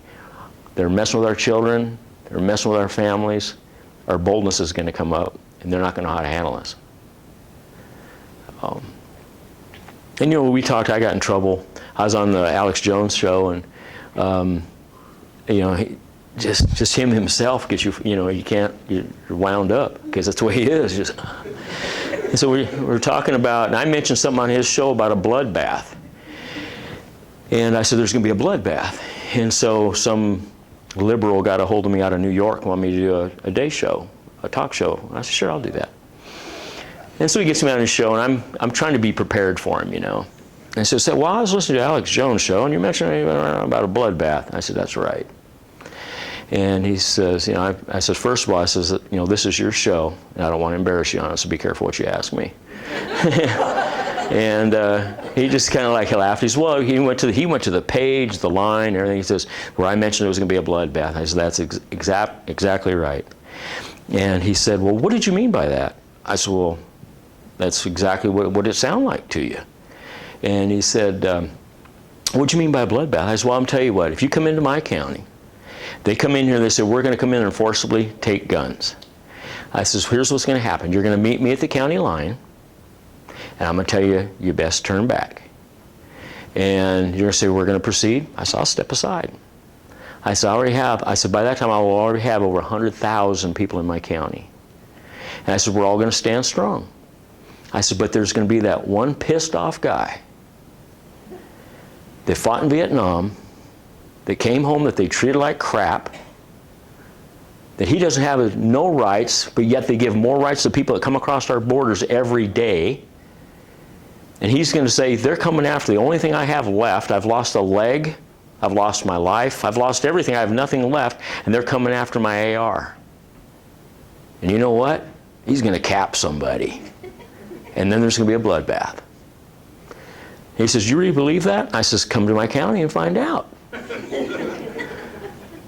I said, because these people, I said, I'll give you an example. I said, even if the 100,000 didn't show up, I said, I've got squirrel hunters there that hunt and they shoot the eyes out of squirrels every day. And I says, and there's one behind every tree, and I got a lot of trees in my county. And he just sat there and thought about it for a minute. I said, you know, you've interviewed me and you've asked me a lot of questions. I said, I've been, you know, cordial and talked back to you and stuff. I said, let me ask you a question. I said, you ever got interviewed? Yeah, he just kind of laughed, no. I said, let me interview you. I said, so, you're a radio host. What's your wife do? He says, oh, she's a school teacher. Oh, really? Oh, man, I've got you, buddy. I said, you're a school teacher, huh? I said, so you don't believe in guns at school or anything like that? He says, oh, no, there's no need for guns, blah, blah, blah. I said, okay. All right, the phone rings and you pick it up. You're getting ready to go on scene on your show, and the phone rings with your wife. You hear gunfire in the back. And she's crying, and she says, honey, there's a gunman in the school. He's in the next room. I can hear him, the kids screaming. They're killing those kids in there. He's coming to my room next. She says, I just want to call and tell you I love you. I said, just think, right then, you're going to realize you'll never talk to her again. You're going to be sleeping in a cold bed, eating meals by yourself, miserable because you've lost your mate. I said, be honest with me. I said, just be honest with me one time. I said, what do you want her to have in her hand, that cell phone or a firearm? He said, a firearm. I said, thank you, sir. It's a good interview. When it comes to reality, just like the doctor that shot a guy in the hospital the other day. Did you guys hear about that? Yeah, guy comes in the hospital, shoots his nurse. The guy drops, he gets killed. Shot one person. He had 39 more rounds. The doctor shot him. Right on the door it says, no firearms allowed in here. Why did he go there? Thank God for doctors that do what's right. Excuse me? Yeah. And you know what's happening to him today? Nothing. They told him to go back to work and take care of his patients. Oh. Sometimes common sense just, you know. Yes, sir. 30 years ago in the Air Force, at a security place, we'd bring people in that were injured or whatever. They tell us we had to leave our gun outside. It's like, what are you going to do when he pulls your scissors on you or something like that, or a scalpel? We bring them in, and they'd be, you know, strung out or whatever. We'd strap them down. Take the straps off. I can't take care of them. It's like, we'll leave. You take the straps off. Call us when you need us. Yeah, we'll be back. Yeah. Yes, sir. What do you suggest for anybody who's just finding out what's going on and wants to become involved with the sheriff? How do you propose they go out and approach the sheriff, talk to them, try to get the sheriff involved? The biggest thing that I have found, the most calls that I get across the country, and I get them regularly, is, Denny, I don't know where my sheriff stands. He won't make a stand on anything. And that's because he's worried about being reelected, or he's worried about, you know, when you don't have to counsel with anybody to do the right thing. You know, how's this going to affect me if I arrest this guy, or how's it going to affect me if I do this? I say, how's it going to affect the people if I don't do that? But the way to get started is, you know, and to get I don't know, there's a lot of people that say they can't get an appointment with their sheriff. I mean, I don't mean that in any disrespect to any sheriff that's busy or whatever, but I'm pretty busy too. But there's always that person that's my job. But first of all, probably the way to do is form a group. And you know, when I'm talking about bring a group together, say we want to change our community, we're willing to do this, this, and this. Approach your sheriff and say, you know, first of all, I want you to read Sheriff Mack's book, you know, America's Last Chance or Last Hope, America's Last Hope. You know, and that talks about the local sheriff. It only takes a couple hours to read the whole book. But it talks about being a constitutional sheriff and doing what's right for the people. And saying, where do you stand on this? If they're not a constitutional sheriff, what are they? That's what I would ask. I wouldn't move into an area unless I knew what kind of sheriff they had. Okay, so I get moved into an area, and this sheriff over here, well, the IRS is bugging me or whatever is after me. Who do I go to for help? You need to know where your sheriff stands, so you need to know where your protection is. But in order to get to him, sometimes he may not talk to one individual. He may say, I represent a group, and we're this many citizens, we're this many votes. And we come from large families, and we want to talk. And you go in and tell them, we want to be involved in law enforcement. Well, you know, I can't do that because of liabilities and stuff. No. We don't want to do that part of it. What are you doing for the part of training little kids? What are you doing the part of... But see, a sheriff, if he put all that stuff under him, there's no way anybody could ever get him out. Because then what you're doing over here is you're working with these kids. Well, those people are all involved and happy. Over here we're doing this in the community. How many sheriff departments do you think feed homeless people? What would happen if we did? It's not for me. People come in and ask to borrow money from me all the time. I loan them money. They say, well, what if he goes to get a pill? That's not my problem. They told me that they needed gas money to be able to go get a job. They told me, and they lie to me. I know they do. They come back and tell me they did. But it's not for me to, you know, they say talking about throwing good money after bad or all this kind of stuff. No. If there is a need, what if he was telling me the truth and I judged him? Would I not be wrong? But I don't just go out there and so I sit down, I evaluate these people as to what the problem is. Hey, if I give you $5 a day, you can come back tomorrow and want 5 more? Or are you going to want 10? What can we do to make it to where you don't have to come back here and ask me for money? Well, I really need a job. Hang on a second. I'll call and get them a job. Just like this hemp thing. This is so cool. Can I share about hemp for a minute? You know, it's a big topic right now, but we're having the hemp discussion in bringing hemp into Kentucky. That's the best hemp in the world is grown in Kentucky. And they did away with it back in the 50s, made it illegal. And so they're wanting to bring it back just for reasons that it's good for a lot of things. Medicine. I have little kids come into my office and mom is carrying them. They're having seizures every 20 seconds. A seizure every minute. I'm sitting having to watch this, and I know that we can grow hemp here and get them medicated through a natural oil that they don't have those seizures no more.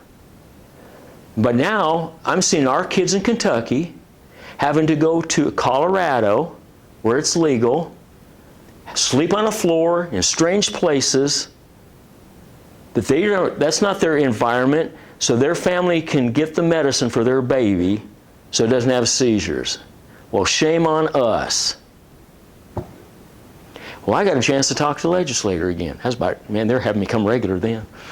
They don't have me come back anymore. But it's really funny because I would sit there and listen. Here we had state police over here saying, oh yeah, you know what, we can't tell the difference. Now that'd be so hard. They'd be trying to grow hemp. They'd be growing hemp right in with the marijuana. And he says, man, we'd be a gom. We wouldn't be able to do anything. And then we had OPEC over here saying, yeah, you know what, keep raising corn. We can make so much more money for you guys raising corn, making fuel. Then I had the federal people that are there saying, you know what, we've given all this money, all this millions of dollars to take care of the pill problem, and marijuana is a gateway drug that's leading into all this kind of stuff. I sat and listened to all that. Well, finally, Rand Paul gave me a little bit of time that he had, but he let me have a little bit of his time to talk to a committee. And I just said, shame on you. Shame on you, OPEC, for lying to the people, because you can make 6 times the fuel with hemp that you can with corn. Shame on you. Shame on you, pharmaceutical, for saying that, we've got this little pill that your child can take that nobody can afford, to make your kid quit having seizures, but it's at the cost of losing her liver and other organs so they didn't have seizures, and maybe you'll live to be 7. Shame on you, state police, for lying to the people. You can fly over a national forest and you can pick out 3 plants growing in the middle of nowhere, but you can't fly over a field and say this is marijuana and this is hemp. You know what's really funny is what I do when I want answers like that, I go ask people that grow this stuff. I said, buddy, what if I was to bring hemp into this county? And they go, oh man, don't do that. They said it cross-pollinates and then the THC just drops out of the bottom. We can't even get high. I said, oh really? I said, you want to go to the Capitol with me?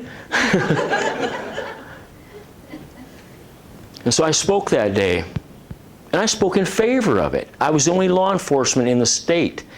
And I had big government people there saying that's bad. But see, they didn't tell anybody that $13.3 million gets funneled in, that these guys get paid their overtime for flying around up there looking for it.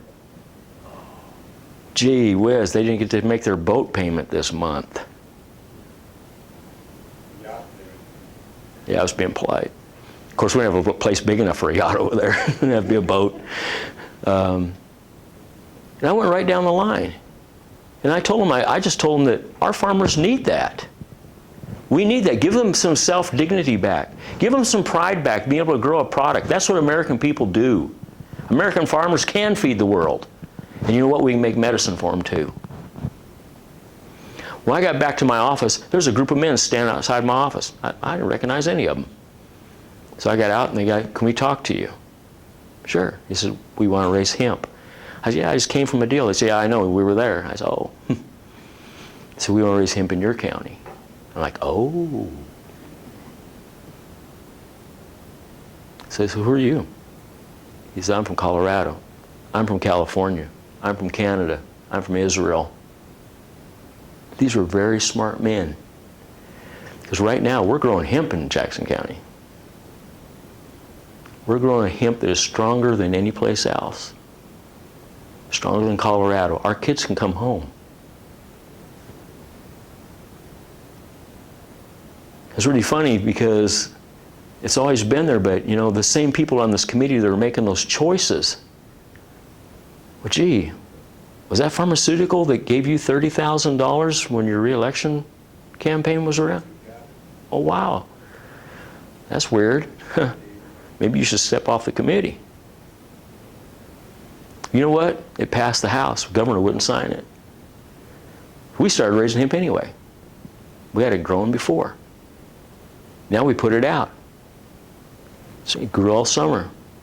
So then we had Comer, who is running for governor. And anybody, he's our ag commissioner. If anybody here is from Kentucky, I appreciate vote for him. Because he's trying to do what's right for the people. Doesn't have an agenda. Has a heart. And so we started raising plants. We just told them, we gave them the where the plants were. These are where the plants are. Anytime you want to come look at them, you can. But there was a sheriff there that said we could. Because it hasn't been regulated. So we planted it. We started growing. Well, here comes the helicopters. Here comes the state police pulling down by the gate, waiting. So I took some hemp. I just grew a few plants at my house. The reason I grew them at my house is because I've got a daughter. And I wanted her to be interested in growing. She has cattle. She grows stuff. I want her to know how to grow hemp. Because hemp is going to be what saves Kentucky. Not only just a bunch of children, but it's going to save Kentucky. Because there's nothing that we can't use hemp for. You go in a store right now, and you can find 8 different product, deals right there on the shelf. They say hemp right on them. But we're getting it out of Canada. Why? It's coming out of China. Why?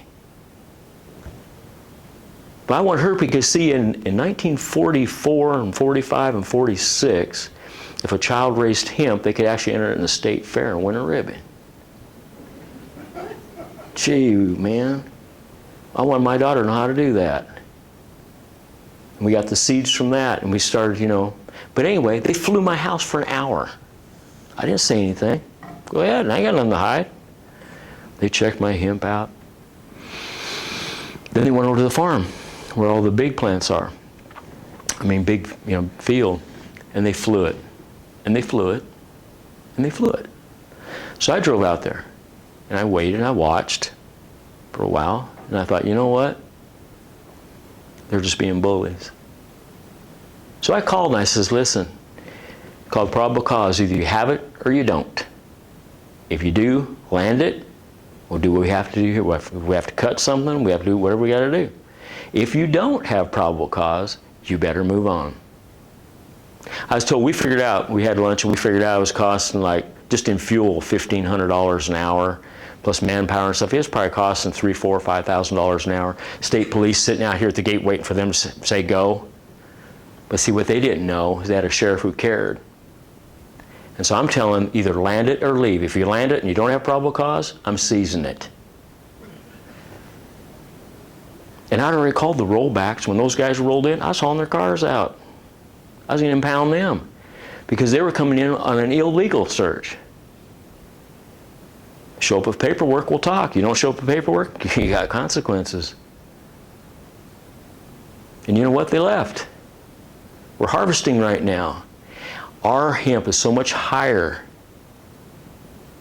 than the stuff in Colorado. So that means we can make more medicine for more kids. So what about that?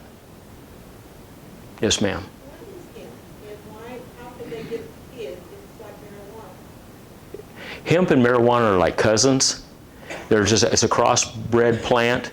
That hemp doesn't have the THC in it. Marijuana has THC. That's what people get high on.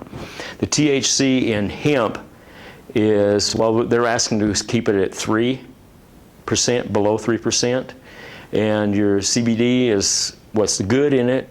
It's like 15-17 ratio. But what happens is we've got some that's up closer to 1, but this is up to 33. So the ratio, they still can't get high off of it. We've had some guys, I've felt bad for them, they could, like, smoking a telephone pole and nothing's happening. They're smoking up a storm, and buddy, you're going to die from something else, but ain't you going to get high? You don't have to. We take it down to a liquid form. It just drops under their tongue. It's really oily. And if you harvest it just right, if the oils and stuff are just right, they get blooms on them, or buds. And what they do is they crush those down. They have a process of extraction that they go through that. And they just put them drops under their tongue. And it goes away. It's also good for diabetes. It's also good for not only just seizures, diabetes. They're finding all kinds of cures. Excuse me? All kinds of stuff. But see, they don't want the American people to have, if you could grow your medicine in your backyard, what's pharmaceutical going to do? Yep. Yes, sir. Now, hemp was originally for roads back for the Navy and war, right? Yes, sir. Because we've got it all up and down our creeks around here, too. It's still that fiber that there's no fiber that's stronger than that. They use it in car parts. They use it in all kinds of stuff. Clothes, everything. Yeah. Oh, I've worn hemp clothes. Man, they're comfortable. People trying to smoke me all the time. What's that? Yeah. Yes, Jeff. I'd like to just say a little something about the medical qualities of hemp. This lady here was having questions about how they smoke it, how can we help people if they have to smoke it. Our granddaughter, who's now 5.5 years old, lived in Palmyra, Indiana. You know where that is, outside of Portland. She was diagnosed at the age of 6 months old with epilepsy. It's a form of childhood epilepsy. She was having severe seizures. At the age of 6 months, she quit growing. Her brain quit growing, her body quit growing, everything quit growing. She was having 300 to 400 seizures a day. The little girl could do nothing but seize. She couldn't even cry during the seizure. She couldn't breathe during the seizure. And killing her with our son and daughter-in-law just absolutely beside themselves. They took little Emily to Coast Children's Hospital. They took her to Cleveland They took her to the Mayo Clinic. She saw the top pediatric neuroscientists in the nation. And they said, Joe, Erica, we can do nothing for her. All we can do is medicate her. She probably won't live long. She's on 15 different pharmaceuticals. Pharmaceuticals that had side effects that would kill her. We heard about this group in Colorado that was experimenting with the CBN, the oil from the hemp. They stepped out on faith. They knew nobody in Colorado. And Sheriff Peyman was talking a little bit ago about families living in Colorado and sleeping on the floor. That was our kids, my granddaughter. She's been on the treatment for just over a year now. She has, what, maybe 5 seizures a week. She's become cognizant. She's trying to walk. She's speaking now. The difference is absolutely miraculous. And she's been on this treatment for just over a year. And the top pediatric neurosurgeon in the country said, Joe, Erica, we cannot help your daughter. These brothers in Colorado did. That's the difference between marijuana and medical hemp. Which does make sense.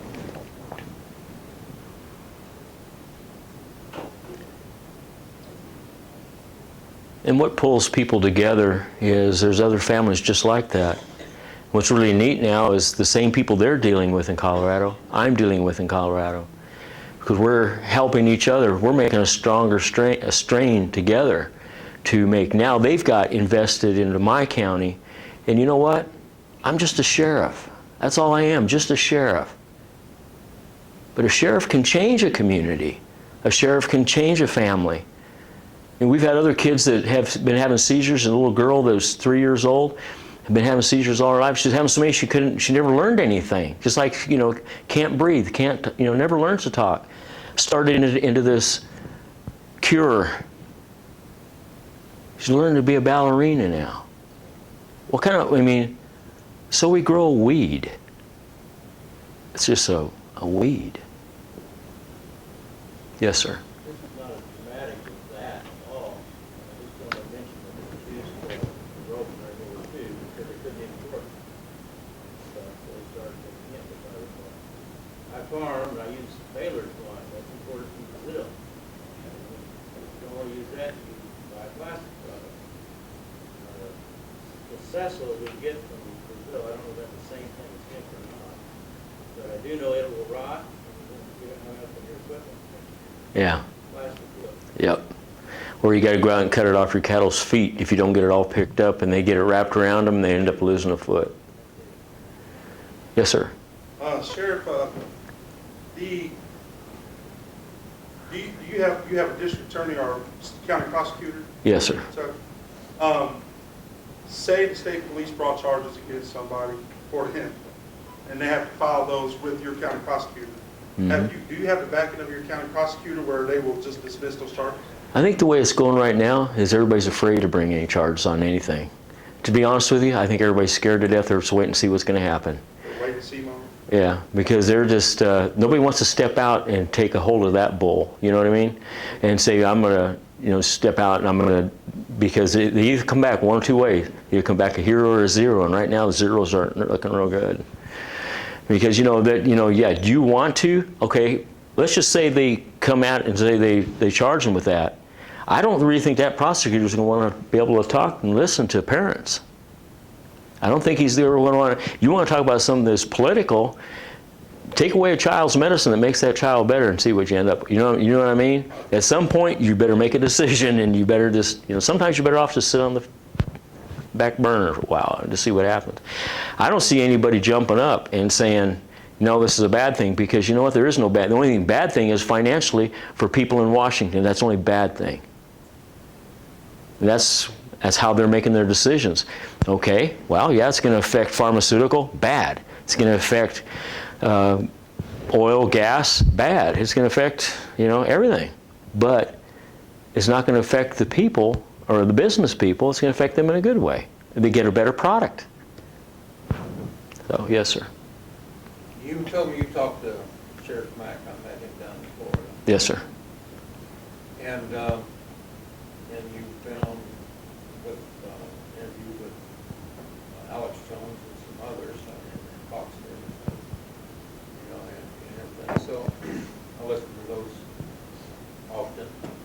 But you're getting the word out. You told me about the militia. You said you could have, what, 200,000 militia in 48 hours, or was it 100,000? 100,000. I'll take 2. I don't care. Okay, but you're able to get the word out. But you're also aware very much of the corruption that's in the local governments and in state and federal governments.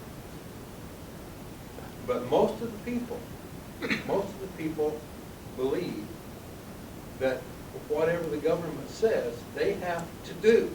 Right. Now, how do we get the word out to the people to let them know that we, the people, are the government? That's, and see, they don't teach that in school anymore. They used to teach the Constitution. They don't want the kids to know history, you know, and if they can keep you simple, that's what they want to do, because then you don't ask questions. If you really want to piss somebody off, go to a city council meeting and ask the mayor some point-blank questions. Go to a county meeting and ask some questions. Go ask these public officials to answer questions. They don't like that, because they like to say, this is I answer, you know, I'm the authority and this is the way it is. But what I'm doing in my county is, after I arrest all these officials, in which I will, and they're all going to be taken to trial, and I tell you what, it's pretty hard. The evidence I've got, I can't see any way out of it. They can maybe say it's just bad business practices. Stealing is, yeah.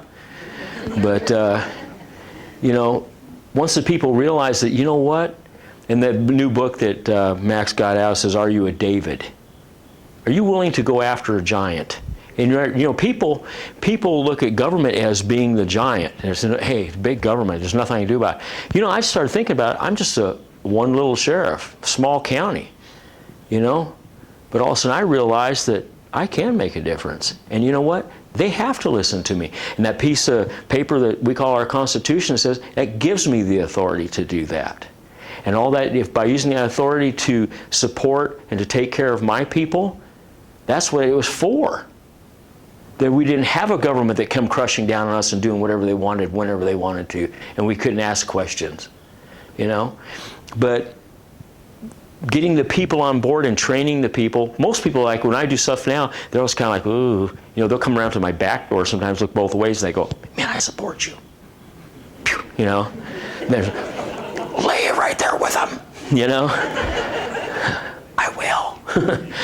Yeah. But when it's all said and done, and they said, you know what, I knew that's been going on for 30 years. Ever since I was a little girl, I knew that was going on. But they're not going to speak up because they've never been trained to. Yes, ma'am. To get back to the, like this lady, I mean, I thought it was something really bad, just like with the marijuana. So, I mean, I thank God that I got to come tonight to listen to you. And how can we get the public more aware? I mean, you know, I don't know what the answer is, but I'll do everything I can. Yeah, it's just, you know, in a small community, it's that you can't affect the people in my county. My county can't, and I can't affect the people here. But one of you with a dream, with a vision, with a desire, and you connect with somebody else, and you see a need. You know, I came here, I speak different places, I speak to young people, and I'll say, hey, you know, today, you know, how many of you guys really want to know what God's will is in your life? Everybody, oh yeah, you know, you don't want to waste all the time. By tonight's over, you'll know exactly what God will have you to do. Oh yeah, everybody wants to know that. I would want to, no questions, I want to know exactly what God has for me to do. I said, okay, after I'm done tonight, before I leave, I'll tell you. And so I do my whole talk, and I'll get done, and then probably say, hey, we're going to ask you about, and what I talk about is reaching people's needs. You know, simple. I says, yeah, that's right. You guys had the question of you want to know exactly what God would have you to do. You know. And I said, it's real simple. Just listen to me just for a minute. It'll only take a minute to tell you. If you see a need and you can address that need, that's your call. That's it. We're not promised tomorrow. or promise not even today, but if you see a need, no matter what it is, an elderly person is having trouble mowing their yard, what if you just stop there and say, you care? Here, have a bottle of pop, sit down, take a break, let me mow your yard for you. Do you have a yard? Do you want me to send somebody over? No. I've done that, and the woman next door to where I lived at, she said, well, I don't have any money. I could ask you for money, just let me do it. Yeah, well, that's just like in the city. I'll stop and I'll get kids to take snow shovels. I said, there's an elderly person who lives there. There's an elderly person who lives there. I said, go clean their sidewalks off. And they clean their sidewalks off, but they'll look out there and they'll hear that little boy out there or little girl out there scratching away on their snow. And they'll come out there and you know what they do? They love on them. And they say, man, you know what? And they have them come in, they'll give them whatever they have. And what that does to that child, it's for both people. It's not just for the elderly person. It's training that person to say, if you do a good thing, good things come to you. We all have a choice. How many times do we drive by a homeless person and go, ooh, he had his hand out. Did you ever look to see what was in it? Maybe there was something for you in that hand when he handed it out. Yes, sir. I want to thank you for coming here tonight, first off, because it is sometimes, that's one of the solutions. When somebody like you comes, that motivates people. I'm on, a million mail lists, and the cool thing about this is every mail list I'm on, I got notification that you're going to be here. I was expecting a much bigger crowd, but this is a great crowd because it represents a bunch of different groups who are like-minded, who don't always come together, and here we are all together, which is a great start. Our community, I think, is very fortunate. John Hostetler, who is an outstanding congressman, he does training sessions on the Constitution, and he does a whole bunch of those, and that's geared a little bit higher level for maybe people who are interested in going into office or people who are, want to go into the belly of the beast in Washington kind of stuff. Right. But we're also doing one starting in January 8th, put out by the Institute on Constitution, which is put out by the Peruka people. Yes. And although they're near D.C., it's good stuff. And in the past, we've had people who arranged to bring in, I think the name was Skousen, who wrote a book, and we did a constitutional education thing a couple of years on that, and that brought in a lot of people. And we need to keep doing those things. The Warwick County Tea Party, who often meets here once a month, they go out and they do things and they put out flags. And the Vandenberg County Tea Party does the same thing, and the Second Amendment Patriots. And all those things add up. So, I think that we just keep working together. Right. If you don't know the people who are here tonight, get to know them, because I think there are different groups represented here and we can work together a little bit more. I'm Chris Politano, by the way. Glad to meet you, Chris. I'm not teaching that IOTC course. David Christmas is, but if you have questions about it, I'd be glad to point you in the right direction on it. A lot of times when I look at what's happening here tonight, we see a small group of people. You couldn't handle a big group of people. What you do with a small group of people is you organize. You have everybody that's like-minded, but see, what's nice is everybody does different things. It doesn't have to be one. This can be like a core group, but you have cells. You take care of this. You take care of this, and you all support each other. I don't do what you do, Chris, but I support you because I know what you're doing is a good thing.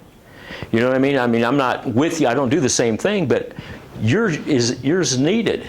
Okay, so when I come to a place like this and speak and I encourage and challenge, and they go to a person like you, well, see, I'm going to be gone tomorrow. You all live here. One thing I've learned, and it's been drilled into me, is nobody loves a Hispanic more than a Hispanic. Nobody loves a black more than a black. Nobody loves an addict more than an addict. But nobody's going to love your community more than you all. I'm going to go back home. I'll remember some faces. I met a lot of really nice people. I'll remember you, for sure. There's a picture hanging in my car. But these are your families. These are your kids, your friends, your neighbors. These are the people that you're going to reach. But what you have to do is you have to be organized enough. So, okay, let's just say that you have a big tragedy happen here. Are you guys well set up enough that you can accommodate and help the different things that are going to happen? Let's say a school shooting. Let's say there's a school shooting, and all of a sudden people in this room are going to be affected, all of you, in some way or another. But are we set up as a community that we can actually, you can't leave it all up to the sheriff. He can do so much, but that's where his posse steps up and says, hey, we're going to take care of the people on this half. We're going to take care of the people on this side. We're going to take care and make sure these people get right. You know when a kid goes in the hospital? How much does it cost that parent to go back and forth every day and to take care of the kids at home? Who's going to take care of the kids at home while maybe mom and dad are at the hospital? Real basic stuff. But that's a chance where everybody has a chance to step up and be involved. Wouldn't it be awesome to be able to call your sheriff and say, hey, sheriff, you know, we had this thing go on. He'll say, hey, wait, I'm gonna hook you up with my person that can handle that. Passes the phone down. Says, yeah, we talked to the sheriff. The sheriff says, hey, the sheriff told me to help you. What do you need? That person has a need. We can address that. He knows who to call, or she knows who to call. To say, listen, we've got some elderly people that, you know, maybe need a ride over here. What it boils down to is basically taking people's needs and ministering to their needs. That's it. You got a drug dealer next door. They have needs too. I have gone into more drug houses, taken people out, and gone back over and put patches on the roof, got their city water turned back on because the city shut them off because they're trying to drive them out. There's still people involved with addicts. Yeah, some people need to go to jail. Some people need to go to rehab, but there's so many other victims here that nobody looks at. But you guys think out of the box a little bit. What's really cool, there's no limit. Be creative. You may have the next thing in our country that everybody's going to look at for a model to say, look, they changed their community. They're going to be coming here instead of, you know, somebody else coming here. People are going to be coming here. You all will be up here and saying, this is what we did. That's how that works. Because I'll leave and I'll go back and I'll still be doing my thing, but it's going to be kind of neat, you know, look down the road and hear what's going on over here. Wow. You know? One time, I've not always been radical, but yes, I have. I grew my hair real long. I'd been in Romania when, yeah, I had hair, come on. Just imagine it then. I was in Romania right after Ceausescu was ousted, and they killed him, all those people over there. I was taking medical supplies into Romania. I'd go for a month, come back home, gather up stuff, go for another month, back and forth, back and forth. But I let my hair grow long, my beard grow long. Finally, that over there was taken care of. We're done. Well, here I am sitting with this long hair and long beard, and I'm thinking, man, what do I do now? So I started doing homeless ministry. I started going to the street. I dressed down, you know. Instead of dressing up, I dressed down. I rolled my clothes up and put them in a plastic bag, and they stunk when I put them on. So they wouldn't think that, hey, who is this guy? He's not one of us. He doesn't smell right.